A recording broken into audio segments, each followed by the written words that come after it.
जो है इसलिए बड़ा मुश्किल जर्नी है, नॉट इजी। और इसमें मेरा ख्याल है 2-3 चीज़ें बड़ी इंपॉर्टेंट है। कोई भी अगर एस्पायरिंग एंटरप्रेन्योर है तो there are no free lunches. Hard work की कोई रिप्लेसमेंट नहीं है, कंसिस्टेंसी आपको चाहिए। और आपको ये बड़ा क्लियरली मैं बता दूं कि आपको एक सोर्स ऑफ इनकम पे आप रिलाई नहीं करते, आपको मल्टीपल जगह काम करने पड़ते हैं। और उस हार्ड वर्क का मतलब ये है, मैं हर एक को एग्जांपल देता हूँ कि मैंने 2012 के बाद कोई संडे भी ऑफ नहीं लिया। सो बीन 12 साल हो चुके हैं, कोई हॉलीडे नहीं है, कोई संडे ऑफ नहीं है। आप 7 दिन हफ्ते में काम करेंगे तब काम चलेगा। गोश्त का कारोबार भी आपने किया। जी सर। और क्या क्या कारोबार करते हैं? काफ़ी काम किए सर। मैंने सबसे पहले मुझे याद है कि क्योंकि पार्क व्हील्स जब हो रहा था तो park wheels until 2021 was not in green, it was not making any profit. तो आपको घर का किचन भी चलाना है, अपने खर्चे भी चलाने हैं, तो उसके लिए आप मल्टीपल काम करते हैं। फैमिली का बिजनेस है, इलेक्ट्रॉनिक्स का, इंपोर्ट का, वो भी किया। इसके अलावा गिफ्ट आइटम्स के स्टोर खोले। ये गोश्त वाली ट्राई भी मारी बीच में, करके छोड़ दी। और बड़े लेसन सीखे। मैं हमेशा कहता हूँ कि जो कामयाब कारोबार होता है ना वो आपको इतना नहीं सिखाता जितना नाकामी आपको सिखाती है। सोशल मीडिया पर गाड़ियों का रिव्यू करने का ख्याल कैसे आया? आपसे पहले पाकिस्तान में तो कोई नहीं करता था। नहीं करता था। और वो भी अगेन सर स्टार्टअप जो कल्चर है ना, स्टार्टअप में होता ही है कि आपको सारे काम करने होते हैं। सो हमारे दफ्तर में मैं हमेशा इनको मजाक उड़ाता हूँ कि मेरा ख्याल है सबसे ज़्यादा काम करने वाला मैं आदमी हूँ। अगर गाड़ी रिव्यू करना है तो सुबह उसको धोना भी मैंने खुद है, उसको टाइम पे पहुँचाना भी मैंने खुद है। तो सारी चीज़ें, स्टार्टअप कल्चर ये होता है कि जस्ट रोल योर स्लीव और डू एवरीथिंग। ये नहीं है कि जी मैं कहूँ जी मैंने तो सिर्फ रिव्यू करना है, फाइनेंस वाला काम मेरा नहीं है, ये वाला काम मेरा नहीं है। हम हर काम कर सकते हैं। सो हम लोगों ने 2014 में बड़े सालों बाद टोयोटा की नई शेप आई।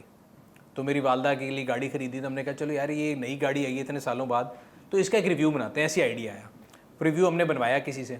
उसका जो बिल आया मेरे पास वो 3.5 लाख रुपए का था। मैंने कोई 3.5 लाख रुपए का बिल, ये किस चीज़ का है? तो हमने खैर लगा लिया एक्सेल शीट के किस किस चीज़ का बिल है। पहली लाइन थी टैलेंट कॉस्ट 80,000। मैं कहा जी टैलेंट कॉस्ट क्या होती है?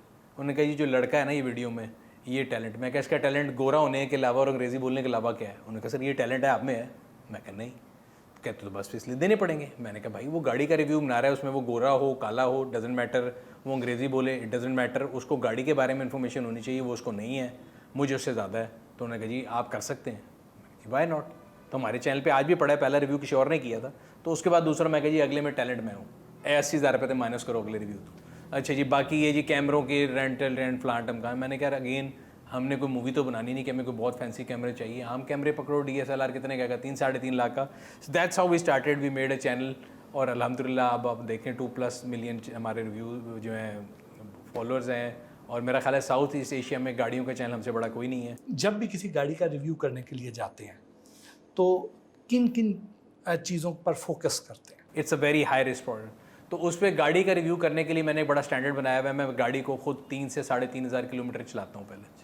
उसको कच्चे में, पक्के पे, लॉन्ग पे, शहर में, हर जगह डिफरेंट एटमॉस्फेयर में चला के उसकी फ्यूल एवरेज, उसके अंदर क्या अच्छाई हैं क्या बुराई हैं। सो एक गाड़ी का रिव्यू करने के लिए एवरेज जो मेरा टाइम मुझे लगता है वो 20 से 25 दिन है। बड़ा लंबा प्रोसेस होता है। और जिस गाड़ी का आप रिव्यू करते हैं क्या वो कंपनी को, वो ब्रांड आपको गाड़ी भेजता है या आप खुद किराए पे लेते हैं, किसी दोस्त से मांगते हैं या ख़रीदते हैं, क्या करते हैं? डिपेंड करता है बट साहब। कई चीज़ें ऐसी हैं कि जो आप खुद खरीद के कर लेते हैं। कई कंपनियां जिनके पास अवेलेबल होता है वो कहते हैं हाँ जी ठीक है हमारी प्रोडक्ट है आप करें रिव्यू। बट एक चीज़ बड़ा क्लियर होती है, हम उनको बड़ा क्लियर पहले दिन से बताते हैं कि आपने अगर गाड़ी भी दे भी रहे हैं तो आपने हमारा रिव्यू ख़रीदा नहीं है, आपने हमारा ओपिनियन नहीं ख़रीदा। सो बस बच्चा आपका है, उसकी अच्छाइयाँ बुराइयाँ हमने बतानी है।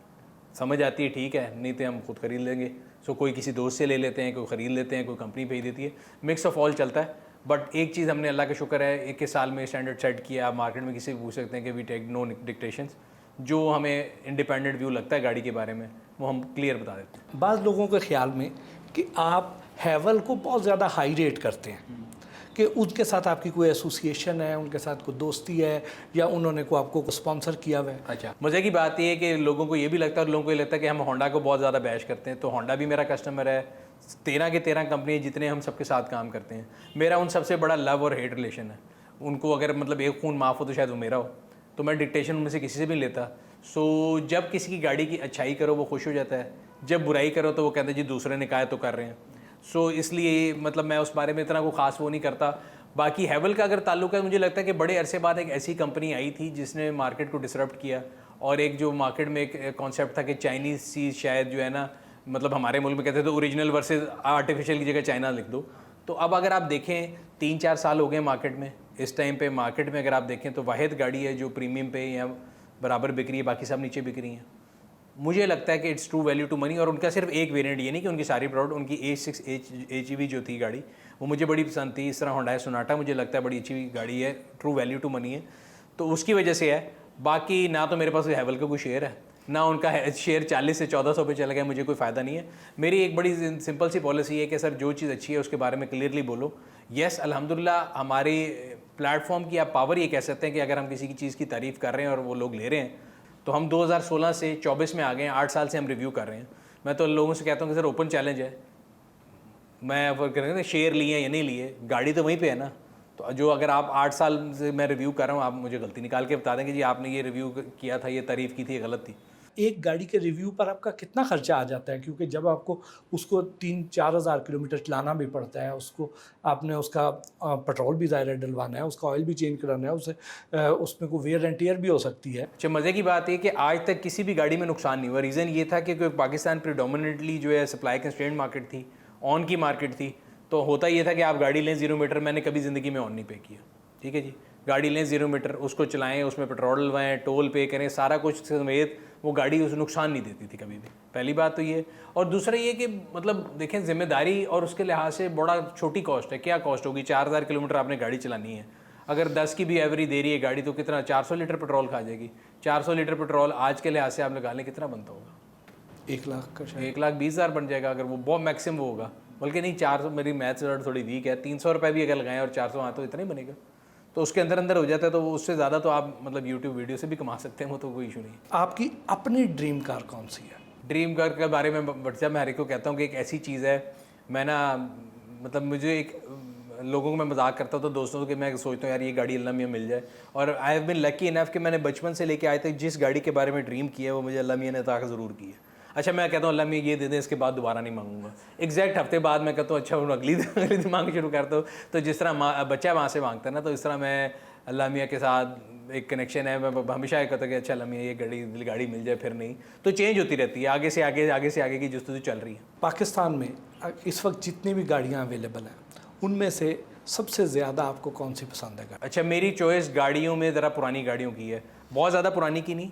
90s के अंदर जो है ना, वो मतलब 90s के अंदर एक मर्सिडीज़ आती थी SL, उसको बोलते हैं R129, वो मेरी ऑल टाइम फेवरेट है। पाकिस्तान में ये जो इस वक्त जितनी भी ये गाड़ियाँ चल रही हैं, इनमें से जैसे टोयोटा की गाड़ियाँ हैं, सबसे ज़्यादा बिकती मेरा ख्याल है टोयोटा की गाड़ी है।